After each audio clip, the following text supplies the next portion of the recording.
नमस्कार. आपण आज भारतातील राज्य आणि केंद्रशासित प्रदेशांची लोकेशन बघणार आहोत. तर या नकाशामध्ये जे रंगीत कलर मध्ये दिसतंय तो सर्व भाग भारताच्या हद्दीतला आहे आणि सफेद रंगामध्ये असलेला भाग हा भारताच्या हद्दीच्या बाहेरचा भाग आहे.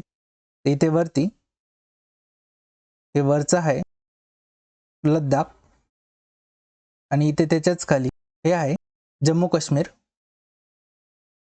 सुरुवातीला हे दोघं मिळून एकच राज्य होतं, पण 2019 मध्ये या जम्मू काश्मीरचे दोन भाग करून दोन वेगवेगळे केंद्रशासित प्रदेश तयार करण्यात आले. या लद्दाखमध्ये सुरुवातीला 2 जिल्हे होते, पण नंतर यात 5 जिल्हे अजून तयार करण्यात आले आणि सध्याच्या स्थितीला एकूण 7 जिल्हे या लद्दाखमध्ये आहेत. या जम्मू काश्मीरला 2 राजधान्या आहेत, श्रीनगर आणि जम्मू. त्यानंतर आपण खाली आलो तर या ठिकाणी हे आहे हिमाचल प्रदेश, याची राजधानी आहे शिमला. त्याच्याच बाजूला आलो तर खालच्या साईडला हे आहे उत्तराखंड. 2000 मध्ये उत्तर प्रदेशमधून डोंगरी भाग वेगळा करून हे स्वतंत्र राज्य बनवण्यात आलं. या उत्तराखंडची राजधानी आहे देहरादून. त्यानंतर आपण हिमाचल प्रदेश आणि जम्मू काश्मीरच्या खाली आलो या ठिकाणी तर हे आहे पंजाब राज्य आणि त्याच्या खालचं आहे हरियाणा. सुरुवातीला हे एकत्र होतं, पण पंजाबी भाषिकांसाठी पंजाब राज्य तर हिंदी भाषिकांसाठी हरियाणा राज्य तयार करण्यात आलं आणि या ठिकाणी चंदीगड नावाचं शहर आहे. या शहराला पंजाब आणि हरियाणाची सामायिक राजधानी बनवण्यात आलं आणि ह्या चंदीगडला केंद्रशासित प्रदेशाचा दर्जा देण्यात आला.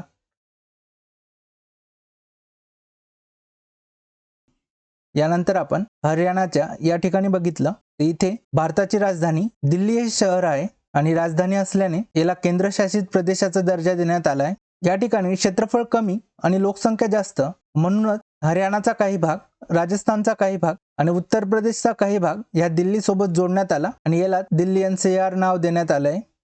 त्यानंतर आपण पंजाब आणि हरियाणाच्या खाली आलो तर आपल्याला गुलाबी रंगामध्ये भलं मोठं राज्य दिसत असेल.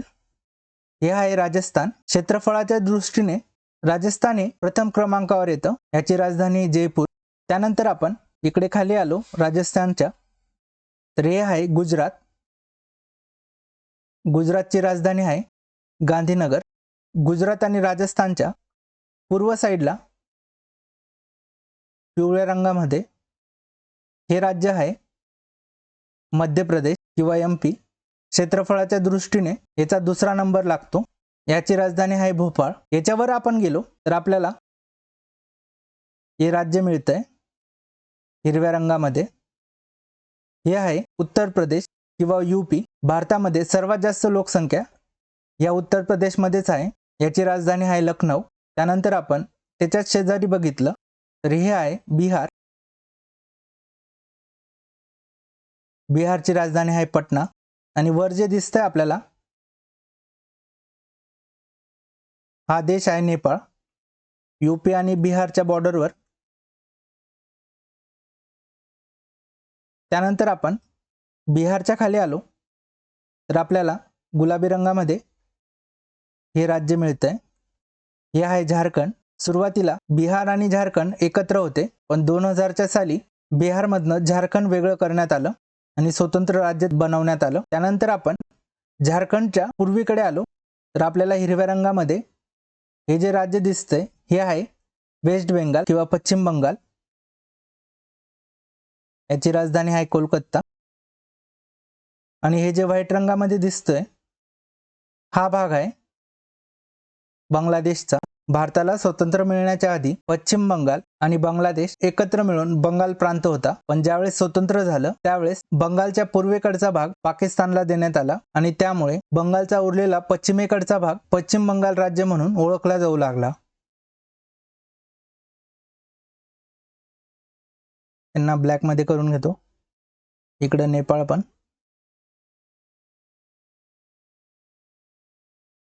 त्यानंतर आपण गुजरात आणि MPच्या खाली आलो तर इकडच्या साईडला आपण उत्तर भारतातून दक्षिण भारताकडे येतोय.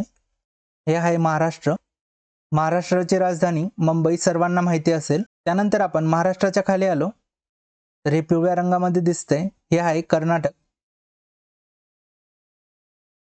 कर्नाटकची राजधानी बेंगलोर.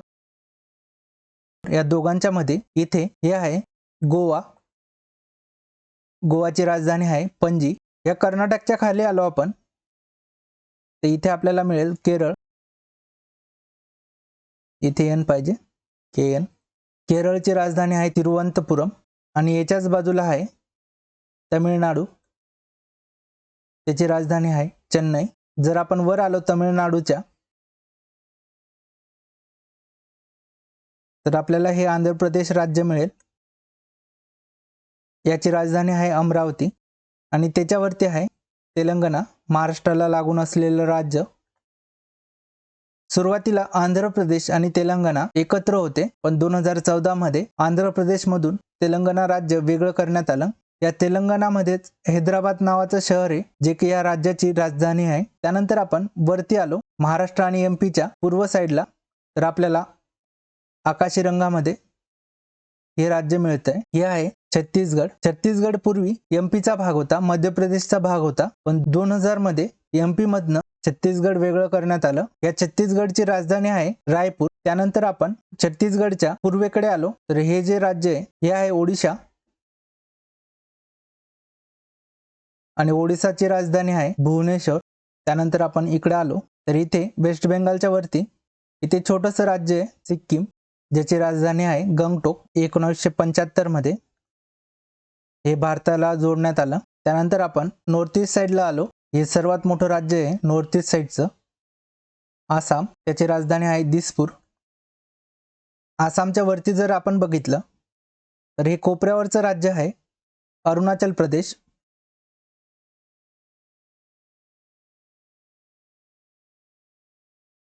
याची राजधानी आहे इटानगर. यावर चायना क्लेम करतो. अरुणाचल प्रदेश आणि सिक्कीमच्या मध्ये हा भाग दिसतोय, हा भाग आहे भूटान. त्यानंतर आपण आसामच्या खाली आलो तर आपल्याला इथे नागालँड राज्य मिळतं.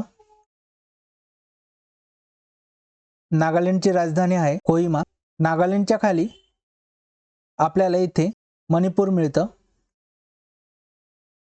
मणिपूरची राजधानी आहे इम्फाळ. त्यानंतर आपण मणिपूरच्या खाली आलो तर आपल्याला हे या ठिकाणी राज्य मिळतंय, हे आहे मिझोरम. मिझोरमची राजधानी आहे ऐजवाल. यानंतर याच्या शेजारी या ठिकाणी हे इथे दिसत नव्हतं त्यामुळे मी रफ केलं. हे जे दिसतंय हे राज्य आहे त्रिपुरा, ज्याची राजधानी आहे आगरतळा. यानंतर त्रिपुराच्या वरती आणि आसामच्या खाली बांगलादेशला लागून असलेलं राज्य आहे मेघालय, ज्याची राजधानी आहे शिलाँग. तर अशा प्रकारे आपण हे 28 राज्य बघितली. त्यानंतर हे जे बेट दिसतंय हे आहे अंदमान निकोबार बेट. याला केंद्रशासित प्रदेशाचा दर्जा देण्यात आला आहे. इकडच्या साईडला अरबी समुद्रात या ठिकाणी लक्षद्वीप बेट आहे, त्यालाही स्वतंत्र केंद्रशासित प्रदेशाचा दर्जा देण्यात आला आहे. त्यानंतर आपण गुजरात आणि महाराष्ट्राच्या बॉर्डरवर इथे बघितलं तर या ठिकाणी दमन आणि दीव आहे आणि गुजरातमध्ये या ठिकाणी दादरा नगर हवेली आहे. या चारींना मिळून केंद्रशासित प्रदेश बनवण्यात आलंय. यानंतर इथे केरळामध्ये या ठिकाणी माहे आहे, इथे करायकल, इथे पुडुचेरी आणि इथे येनम आंध्र प्रदेशमध्ये. या सर्व ठिकाणी फ्रेंच कॉलनी होती आणि म्हणूनच या चारींचं मिळून पुडुचेरी हे केंद्रशासित प्रदेश तयार करण्यात आला. तर अशा प्रमाणे आपण हे 8 केंद्रशासित प्रदेश आणि 28 राज्य यांची लोकेशन बघितली. आय होप तुम्हाला आजचा व्हिडिओ समजला असेल.